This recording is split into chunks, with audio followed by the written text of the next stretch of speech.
En Libye, nous sommes intervenus, vous le savez, sous mandat international pour éviter un bain de sang. L'objectif a été atteint. La phase de transition est désormais ouverte. Face au courage de tout un peuple qui était déterminé à mettre fin à la dictature, le régime de Kadhafi s'est effondré. Le Conseil national de transition, que nous avions reconnu dès le 10 mars comme le représentant légitime du peuple libyen, est désormais reconnu internationalement comme la nouvelle autorité gouvernementale et il a été autorisé à occuper le siège de la Libye lors de la 66e session de l'Assemblée générale des Nations unies qui se tient en ce moment même à New York. Le Conseil a annoncé la formation d'un nouveau Conseil exécutif provisoire en attendant la libération totale du pays qui le conduira alors à former un gouvernement. La guerre n'est certes pas terminée.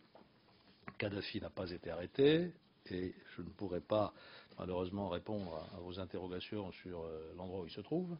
Nous ne le savons pas, c'est très dommage, je le regrette aussi, mais je ne peux pas inventer les choses. Quand nous ne les savons pas, il vaut mieux dire les choses très clairement. Des combats acharnés se poursuivent dans les dernières poches de résistance, à Sirte, à Bani Walid et aux frontières avec le Niger et l'Algérie. Le Conseil national de transition nous a fait savoir que l'appui de l'Alliance atlantique lui était toujours nécessaire pour protéger les populations civiles contre les exactions qui continuent à être commises par les forces résiduelles de Kadhafi, notamment à Sirte, et c'est la raison pour laquelle nous avons travaillé au Conseil de sécurité pour que le dispositif mis en place par la résolution 1973 soit maintenu dans le cadre d'une nouvelle résolution, la 2009, qui a été adoptée le 16 septembre dernier. C'est aussi la raison pour laquelle nous maintenons notre engagement au sein des forces de l'Alliance, qui, je voudrais quand même le souligner, n'a jusqu'à présent occasionné aucune perte humaine, ni dans nos propres rangs, ni dans ceux des populations civiles, malgré les allégations jamais vérifiées du régime qui vient de s'effondrer. La Libye est déjà entrée dans la phase de reconstruction. À Tripoli et dans les régions libérées, contrairement aux inquiétudes qui avaient été exprimées ici ou là, la vie reprend son cours, les services de base se rétablissent, la sécurité est globalement assurée, les liaisons aériennes et l'activité économique reprennent. La conférence internationale de soutien à la Libye nouvelle que nous avons accueillie à Paris le 1er septembre a marqué solennellement ce passage à la phase de reconstruction. La visite à Tripoli et à Benghazi du président de la République et du Premier ministre britannique le 15 septembre témoigne également du soutien sans faille de nos deux pays au peuple libyen dans cette nouvelle période qui s'ouvre. Et vous avez vu sur les images retransmises à la télévision l'accueil qui avait été réservé au chef de l'État et au chef du gouvernement britannique.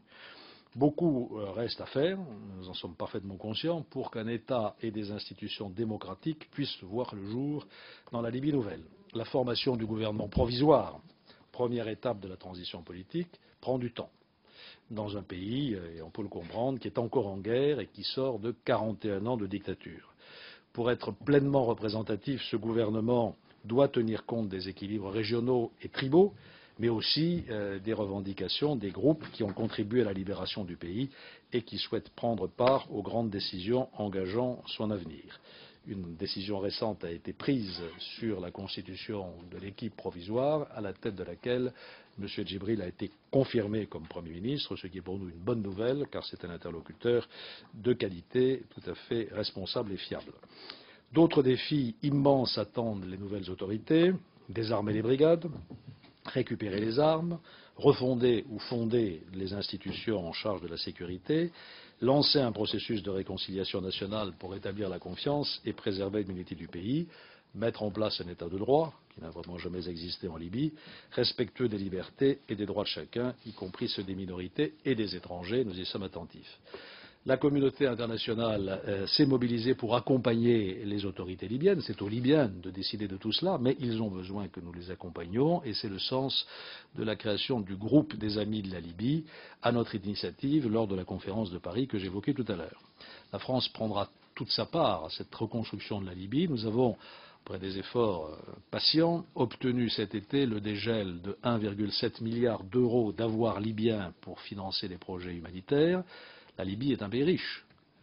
Elle a des avoirs très importants à l'étranger. On n'en connaît pas exactement le montant, mais des chiffres compris entre 50 et 100 milliards de dollars circulent. C'est de l'argent qui appartient au peuple libyen, qui avait été détourné par le précédent régime et qu'il faut remettre à la disposition des nouvelles autorités.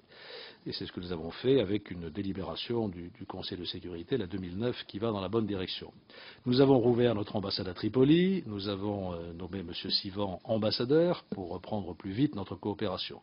Nos entreprises commencent à revenir en Libye, où elles auront toute leur place pour participer à la reconstruction.